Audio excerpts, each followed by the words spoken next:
네, 대선이 다가올수록 정치권 공방은 물론이고 대선 후보들의 말도 거칠어지는 듯합니다. 여야 정치인 두 분 모시고 대선 전국 주요 현안 짚어보겠습니다. 김종민 더불어민주당 의원, 김재원 국민의힘 최고위원 나오셨습니다. 두 분 어서 오십시오. 안녕하세요. 네. 먼저 이 공수처 통신자료 조회 논란이 대선 전국 가장 큰 이슈로 급부상하고 있습니다. 여야 공방도 지금 거세지고 있는데 먼저 이재명, 윤석열 두 후보 발언 듣고 이야기 나눠가도록 하겠습니다. 저도 제 처 친구들, 심지어 제 누이 동생까지 통신 사찰했습니다. 이거 미친 사람들 아닙니까? 심지어는 우리 당 의원들 단톡방까지 털었어요. 그럼 결국 다 열어본 거 아닙니까? 네? 이거 놔둬야 되겠습니까? 이 공수처장 사표만 낼 것이 아니라 당장 구속 수사해야 되는 거 아닙니까? 도대체 지금이 어느 때인데 이게 뭐 40년 전, 60년 전, 50년 전 일도 아니고 지금이 어떤 때 이런 짓거리를 하고 백주대낮에 거리를 활보합니까? 말이 되는 소리입니까 이게? 법령에 의한 행위를 사찰이라고 할 수는 없을 것 같고요. 윤석열 검찰도 뭐 수십만 건을 했지만 그걸 누구도 사찰이라고 하지는 않죠. 다만 이제 지나친 것에 대해서는 우리가 경계하긴 해야 될 겁니다. 만약에 말씀하신 대로 야당만 했다면 좀 충분히 의심받을 만한 일이고 문제 제기를 할 만하죠. 그런데 여당은 안 했는지는 확인되지는 않은 것 같습니다. 이게 아마도 야당에서 물어봤으니까 야당 것만 대답했을 텐데 여당도 저는 확인할 필요가 좀 있다고 생각하고 정말로 여당만 빼고 야당만 했다면 그건 문제겠죠. 네, 공수처의 광범위한 통신자료 조회 논란. 혹시 두 분도 통신자료 혹시 조회됐는지 확인해 보셨습니까, 먼저? 저는 어제 신청했습니다. 예, 그러면 뭐 오늘 내일 중에는 결과가 나오나요? 아니요, 이제 일주일 후에 나온다니까 뭐 예. 시간이 좀 있어야 되겠죠. 근데 느낌은 뭐 주위 사람들 다 뒤졌다니까 저도 마찬가지로 네. 공수처가 괴물수사처라고 저희들이 처음부터 예상을 했었는데 오로지 집권 세력의 정권 그 연장을 위해서 온몸을 다 바쳐 일하는 것인지 이런 야당 정치인들 뭐 심지어 야당 정치인의 가족 그리고 뭐 전혀 공수처의 수사 대상이 아닌 사람들도 전부 다 이렇게 통신 자료를 조회하고 축적을 하고 있는데 그 이유가 뭔지는 곧 밝혀지리라고 생각합니다. 예. 뭐 야당 상당수가 나왔지만 여당에서도 이재명 후보도 얘기했지만 뭐 통신한 기록이 있다면 만약 뭐 통신 조회를 충분히 여당 측에서도 했을 수도 있을 것 같은데 김종민 의원님께서는 지금 뭐 여당이냐 야당이냐가 중요한 게 아니고요. 예. 이제 공수처나 수사기관이 수사를 할 때 입건된 사람이 있지 않습니까? 지금 이 건은 공수처 수사가 이제 고발 사주 관련된 수사인 것 같아요. 예. 그래서 이제 김웅 의원이라든가 정정식 의원이라든가 거기에 이제 윤석열 이제 후보나 이런 입건된 사람들을 수사를 하는 겁니다. 수사하다 보면 이 사람들의 통신 사실을 조회하는 거는 법원의 영장을 받아서 해야 돼요. 법적으로. 그래서 아마 그런 과정이 있었을 거라고 봐요. 근데 이제 예를 들어서 뭐 김웅 의원의 이제 통신 사실을 조회하다 보면 이 양반이 전화했던 전화번호가 나올 거 아닙니까? 뭐 단톡방에서 단톡방이 나올 거 아니에요. 그럼 이 입건된 사람하고 관련돼 있는 전화번호가 쫙 나오는데 이 전화번호를 다 조회를 할 수는 없잖아요. 그래서 이 전화번호 중에서 수사 대상자를 가려내기 위해서 이 전화번호가 누구 건지를 하는 게 통신 사실 통신 자료 조회입니다. 통신 자료 조회. 통신 자료 조회인데 지금 그걸 한 거예요. 이거는 법원 영장도 필요가 없고 아무런 그 개인 정보를 침해하는 게 아니기 때문에 수사기관장이 판단해서 하는 겁니다. 그래서 200건 했다는 거 아닙니까? 그리고 이거 여야를 자꾸 얘기하는데 이거는 이 여야가 아니고 수사에서 입건된 사람의 관계돼 있는 전화한 사람 목록이기 때문에 아마 이게 이제 김웅 의원이나 정정식 의원과 관련돼서 무슨 단톡방에 있던 사람들이 이제 명단이 나온 거죠. 근데 문제는 이 명단에 만약에 우리 김재원 의원님이 나왔어요. 그 단톡방에 들어가 있습니다. 근데 김재원 의원님의 통신 사실을 만약에 조회했다. 범죄 혐의가 없는데 그랬다면 지금 사찰이 되는데 그게 영장이 필요하니까요. 그렇죠. 그건 영장이 필요한 거고 지금 이 정도는요. 윤석열 총장이 수사할 때 280만 건을 했습니다. 이 통신 조회를. 예. 그리고 박근혜 정부, 우리 저 김재원 의원님이 정무수석 하셨잖아요. 그 정부에서 연 1,000만 건을 해요. 1,000만 건을. 범죄 혐의가 있건 없건 범죄 혐의를 수사하다가 그 관련된 통화의 인적 사항들을 이름만 확인하는 거예요. 그래서 이거는 그 사람을 사찰하기 위해서 확인하는 게 아니고 필요 없는 사람들을 수사 안 하기 위해서 확인하는 수사 절차입니다. 예. 그러니까 여야로 나눌 것이 아니라 지금 수사 대상에서 그렇죠. 충분히 어느 정도 통화가 된 내역들을 확인하고 그걸 거르는 작업들도 했을 것이다.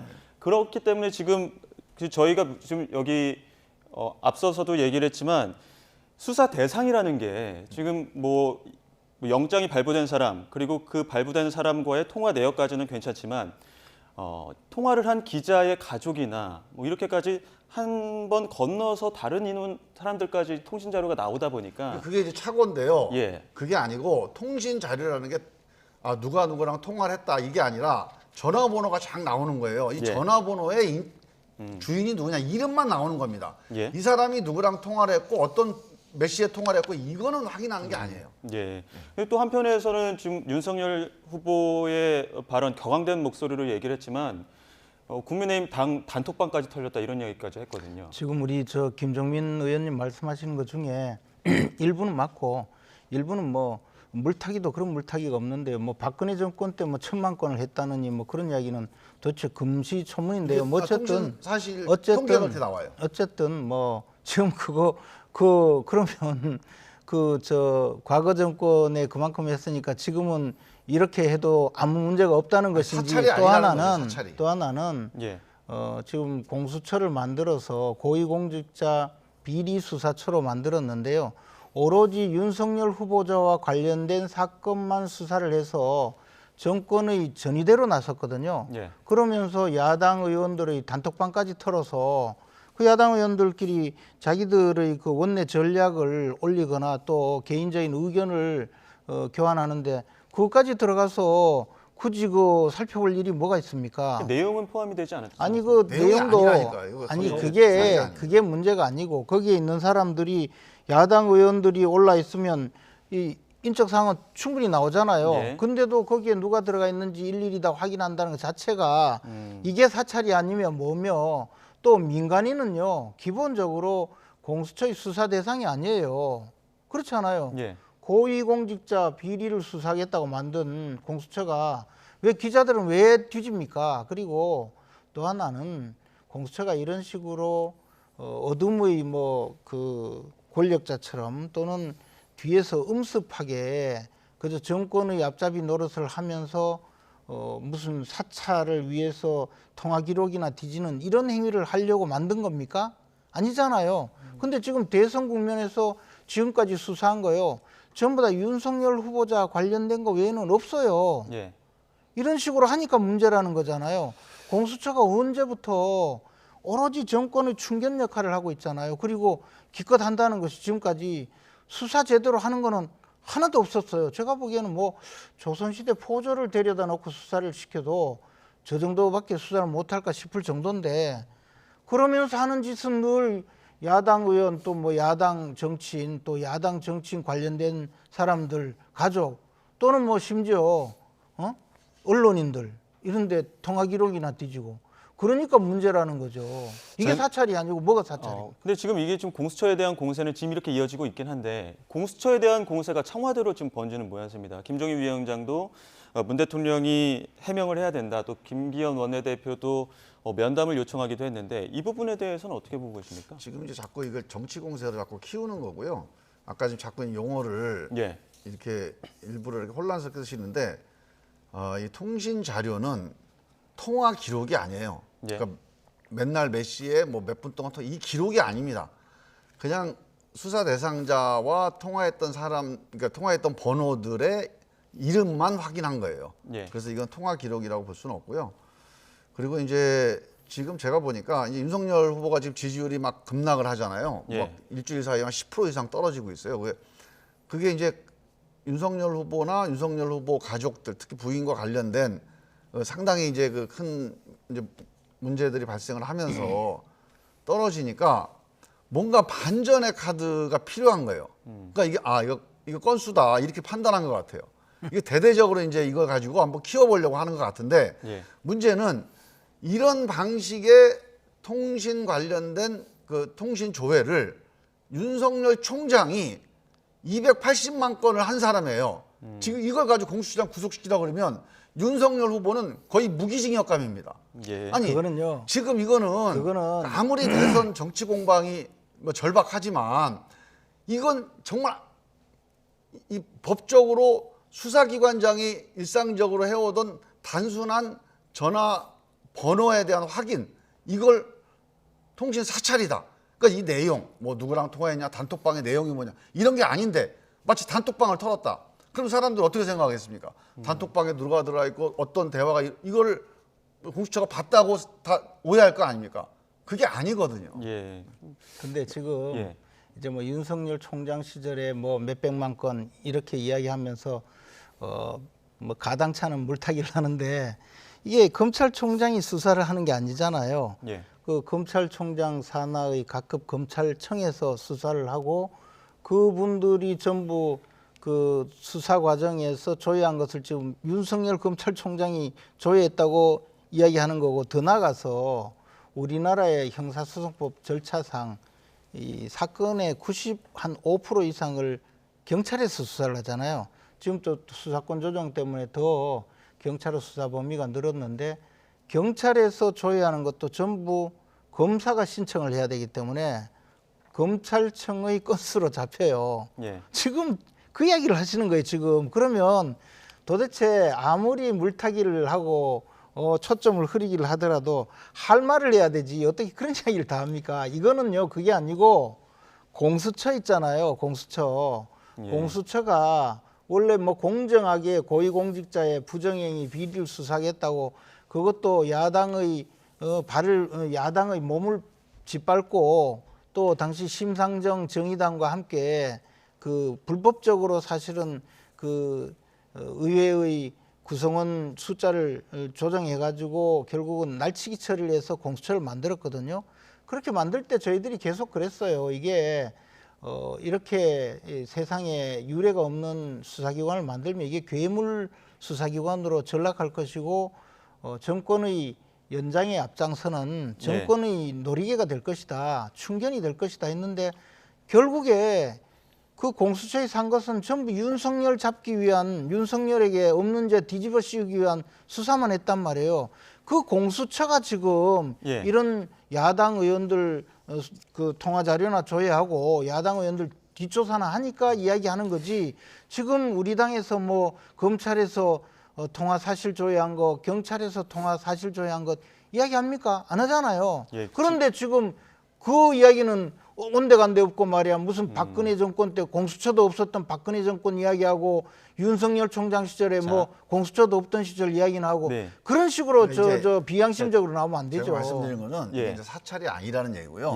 만약에 사찰이었다면 윤석열 총장이 282만 건을 했잖아요. 그럼 윤 총장 지금 수사 받아야죠. 그 사찰을 280만 건이나 했으니까. 두 분 말씀 정리해 보면 이 문제에 대해서는 이제 정치 공세 그만하고 공수처가 윤석열 총장만 자꾸 수사한다고 우리 김재원 의원님 말씀하시는데 윤석열 총장이 문제가 많은 사람, 왜 그런 사람을 후보로 뽑았어요, 글쎄. 그래서 다 무혐의 되잖아요. 그게 아니고 없는 죄 뒤집어 씌우려고 하다가 지금 실패하는 거 아니에요. 얼마 전에 법원에서 판결 난 게 이분이 판사 사찰한 거, 그다음에 그 사찰 방해한 거, 이거 다 거의 유죄 심증으로 법원이 판결을 냈어요. 그래서 저는 이런 문제 많은 사람을, 그 가족도 문제 많은데 왜 그 후보를 뽑으셨냐고 도대체. 증권사범에 답답해져. 검사사층에서 교도소 갔다 온 분이 지금 여당의 대선 주자예요.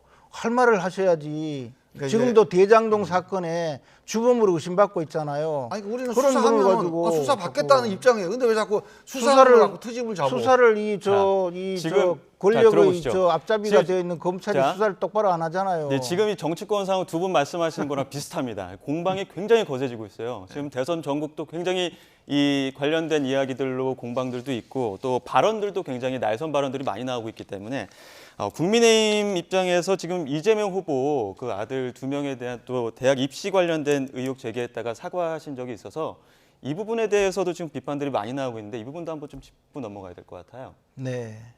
그 부분은 사실은 의원 몇 분이 그 문제 제기를 했었는데 예. 그 이전 단계부터 예. 이 입시에 관련된 여러 가지 그 의혹 제기가 있었어요. 근데 계속 숨기고 있었거든요. 그러니까 제가 보기에는 우리 당 소속 의원들이 이런 의혹이 있으니까 밝혀라 하면서 거기에 밝히라고 하는데 재수한 분을 삼수했다고 이야기하고 예. 뭐 그런 부분에 대한 착오가 있었어요. 근데 그동안에 계속 숨기고 있다가 의혹 제기를 하면서 이런 사실을 밝히라고 했는데 그게 뭐 그렇게 잘못됐다고 그래서 재수하신 분을 삼수하셨다고 말씀드려서 잘못되었습니다. 그렇게 뭐 이제 사과를 한 거죠. 그러나 이재명 후보자는 그 아드님이 그 여러 가지 뭐 도박을 하고 또 불미스러운 일을 저지르고 온갖 댓글을 쓰면서 차마 입에 담을 수도 없는 그런 일을 저질렀는데 그에 대한 사과나 반성조차 없이 아들은 남이다 뭐 이렇게 하면서 아들까지 손절하시는데 그에 대한 사과도 하셔야 돼요. 민주당 입장에서도 그건 뭐 사실이 아니고요. 네. 우리 김 의원님 오늘 왜 이렇게 막 너무 뒤집어 씌우는데 이재명 후보가 비록 아들 문제지만 엄청나게 사과를 했습니다. 정말 아버지로서 예.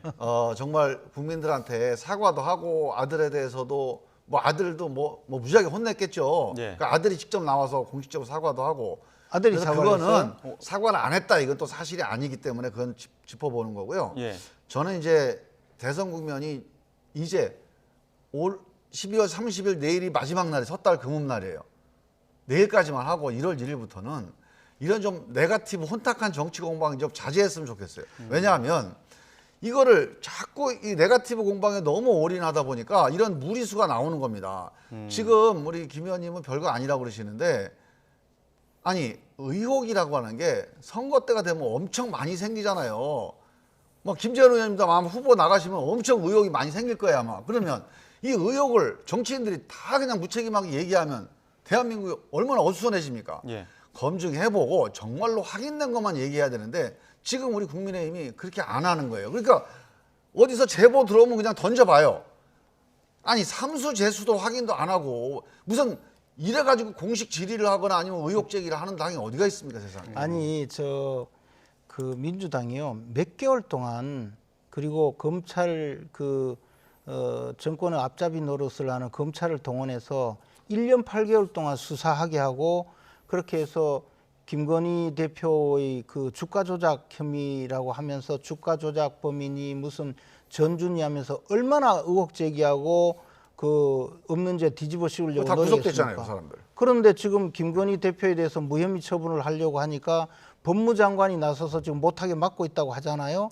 이것은 명백한 범죄 행위예요. 그리고 지금까지 의혹 제기한 민주당 의원들은 전부 다 후보자 비방죄로 역시 범죄 행위를 한 거예요.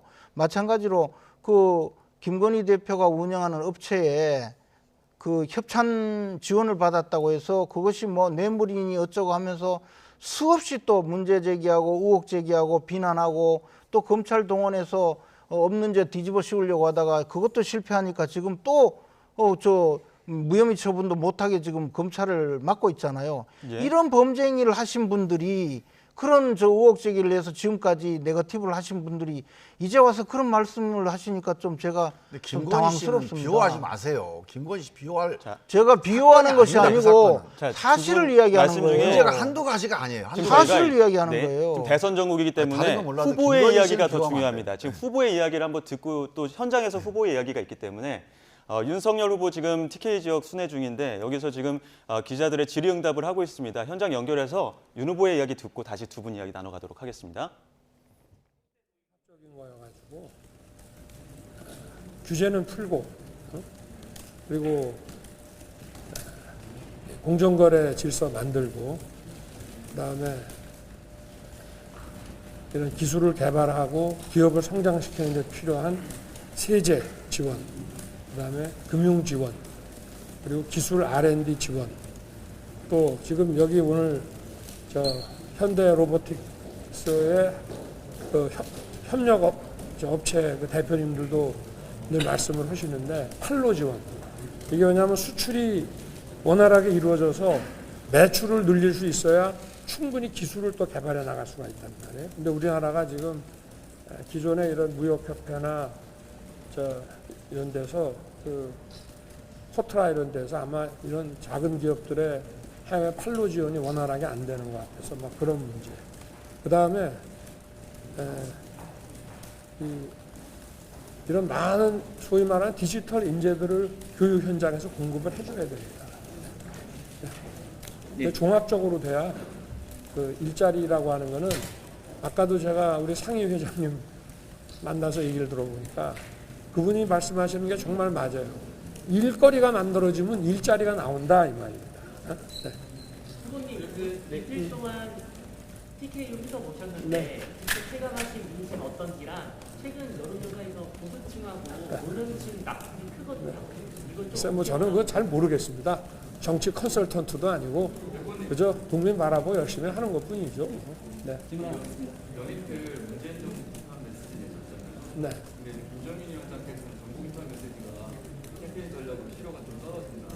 그만하시고 또 거기에 대해서 뭐 제가 답변할 필요는 없을 것 같고요. 네, 추가 질문 있으십니까? 마지막 질문 하나 받고 저희 시간이 많이 지체됐습니다. 예. 네? 뭐라고요? 그러니까 어느 변호사? 네. 글쎄 뭐 그거에 대해서는 저는 뭐 네, 오늘 여기 미래 먹거리 그 정도만 내용이 아니면 이 정도 정리하겠습니다. 아니 지금 네, 오늘 자리에서는 뭐 특별한 이야기는 없었는데 어제와는 조금 비교되는 모습입니다. 어제 좀 날선 발언들이 많았거든요. 뭐 바보를 데려다 정치를 했다거나 이러면서 현 정부를 비판하기도 하고 또 이재명 후보에 대한 비판도 상당히 많았었는데 김건희 씨 사과 이후 그 시점부터 윤석열 후보의 발언들이 조금 강해진 것 같은 모양새입니다. 이 부분에 대해서는 어떻게 보고 계십니까? 뭐 저는 뭐 발언이 강해졌다기보다도 이제 분명한 자신의 색깔을 드러내고 있다고 생각해요. 그리고 예. 사실은 저 문재인 정권의 그 경제 관련 정책을 총괄했던 뭐 경제수석이나 장하성 그다음에 뭐 몇 분들 있잖아요. 예. 그분들이 부동산 정책을 추진하면서 28번이나 각종 규제 정책을 내놔서 집값을 한 2배 올려놨거든요. 그러니까 예. 바보들 맞죠. 그런 사람들 데리고 정책을 하니까 나라가 이렇게 혼란스러워졌잖아요. 그리고 또 위선자의 대명사인 조국 장관 같은 사람, 그런 사람 내세우니까 결국은 지금 나라가 이렇게 혼란스러워졌지 않습니까? 그러니까 사실 저는 그런 면에서는 뭐 맞는 이야기 했다고 봐요. 김종인 우리 의원님 옛말에 보면요. 예. 이게 말로 뭘 하려고 하잖아요. 그 말로 망한다고 그랬어요. 지금 이제 윤석열 후보가 뭐 문재인 정부가 바보들 데려다 나라 망쳤다고 그러는데 그 문재인 정부가 발탁한 대표적인 바보가 윤석열 총장입니다. 서울중앙지검장 발탁하고 검찰총장 발탁하고 그 사람 때문에 나라가 2년 동안 막 어수선해지고 아니 만약에 저런 얘기 하려면 자기가 죄송 안 하고 대국민 사과하고 후보 내려놓고 저런 얘기를 해야 돼요. 어떻게 자기만 쏙 빼고 자기는 훌륭하고 나머지는 다 바보다. 저런 내로남불이 어디가 있습니까 세상에. 예. 난 이 양반이 원래는 수사할 때는 안 그런 것 같았는데 중앙지검장, 총장, 후보 자리가 올라가면서 준비가 안 돼 있어요. 이게 너무 세상을 우습게 보는 것 같아요. 아니 아무 말이나 던지고. 근데 민간에서는요 그게 아니고 문재인 대통령이 인사를 딱 3명을 잘했다고 그래요. 그게 이제 조국, 추미애, 윤석열. 그렇게 두 분이 그 법무장관 두 분이 결국은 윤석열 검찰총장을 야당의 대선 후보까지 만들어줬기 때문에 3명은 임명 잘했다고 그래요. 아니 이게 제가 정말로 윤석열 후보한테 말씀드리고 싶은 거는 지금 말이 되게 험해요. 예. 예? 아니 대한민국이 바보가 끌고 가는 나라다. 저런 식의 얘기는 일단 사실도 아니고 저런 식의 얘기는 저 양반이 정말 내용이 없구나. 정말 할 말이 없는 거예요. 그냥 욕하고 목소리 내고 거친 거 말고는 지금 콘텐츠가 없는 겁니다. 아니 근데 지금 자꾸 욕설 이야기하고 말이 거칠다 하는데 이재명 후보님은요 형수님하고 형님한테도 쌍욕도 다 하고 온통 말 뭐 입만 열면 욕하고 그런 분인데 지금 그런 이야기를 하세요. 비방전은 여기서 잠시 좀 정리를 하고요. 다른 질문 한번 드려보도록 하겠습니다. 지금 앞서 윤석열 후보 현장에서 지금 TK 지역 유세 현장을 연결을 했었는데 조금 거친 발언들이 나온 것도 TK 현장이었었고 지금 시점으로 보면 오늘 박근혜 전 대통령 또 석방 절차가 진행이 됩니다. 자정을 기해서 지금 이 박근혜 전 대통령 사면 그리고 TK로 향한 윤석열 후보가 과연 박근혜 전 대통령 구속에 대한 책임론으로 지지층을 분열시킬지 혹은 지금 이 기점을 통해서 다시 지지층을 결집시킬지 박근혜 전 대통령 사면에 대한 유불리를 좀 따져보는 것도 좋을 것 같은데요. 먼저 김 최고부터 이야기를 좀 들어볼까요? 근데 이건 이제 유불리 문제가 아니고 일단은 지금 전직 대통령 두 분을 교도소에 수감하고 지금까지 그 건강이 극도로 나빠지고 또 임기가 다 되어갈 때까지 석방하지 않는 예는 처음이죠. 예, 과거에 뭐 그런 예가 없었죠. 그리고 또 더군다나 이제 대선에 임박해서 사실상 대선에 어떤 형태로든 영향을 미치려는 의도가 강하게 보이는 방식으로 사면 복권을 한 것도 이번 사면이 처음이죠. 그러나 정작 이제 박근혜 전 대통령을 사면함으로써 야당 정치인에게 유리할지 불리할지는 저희들이 앞으로 잘 노력해서 극복해 나갈 일이죠. 청와대는 그런 음흉한 그 생각이 있었을 거예요. 뭐 어떤 형태로든. 그러나 그것을 뭐 유리하든 불리하든 그것을 만들어가는 것은 저희들의 몫이기 때문에 뭐 그걸 가지고 탓하고 싶진 않아요. 근데 박근혜 전 대통령 이제 석방 절차 진행된 후에 첫 메시지가 무엇일 건지에 대해서 지금 관심들이 많은 것 같은데 지금 박근혜 대통령 그 청와대에서 정무수석을 하셨기 때문에 어떤 메시지가 나올지도 궁금한데 가까이서 보셨을 때는 어땠습니까? 지금은 뭐 특별한 메시지가 있겠습니까? 그러나 지난번에 어쨌든 그 사면 복권이 그 확정되고 나서 그때 이제 유영아 변호사를 통해서 대회에 전한 메시지 내용은 뭐 저 사면 복권을 그 결정해 주신 대통령 감사드리고 그다음에 가족을 빨리 만나겠고 당분간 치료에 전념할 것이고 그리고 이제 빠른 시일 내에 국민 여러분께 직접 인사드리겠다라고 했잖아요. 그러니까 뭐 어떤 형태로든 국민들께 자신의 입장을 그 박근혜 전 대통령이 직접 인사하는 그런 방식은 취하겠지만 지금 현재 우리가 예상할 수는 없죠. 현재까지는 예상할 수 없다 이렇게 말씀해 주셨는데 지금 저희가 여론까지 좀 짚어보려고 했는데 아쉽게도 시간이 좀 부족해서 여론은 다음 기회에 또 기회가 되는 대로 두 분께 추이도 한번 여쭙도록 하겠습니다. 지금까지 김종민 더불어민주당 의원 그리고 김재원 국민의힘 최고위원과 함께 대선 전국 상황 짚어봤습니다. 두 분 오늘 말씀 고맙습니다. 예, 감사합니다.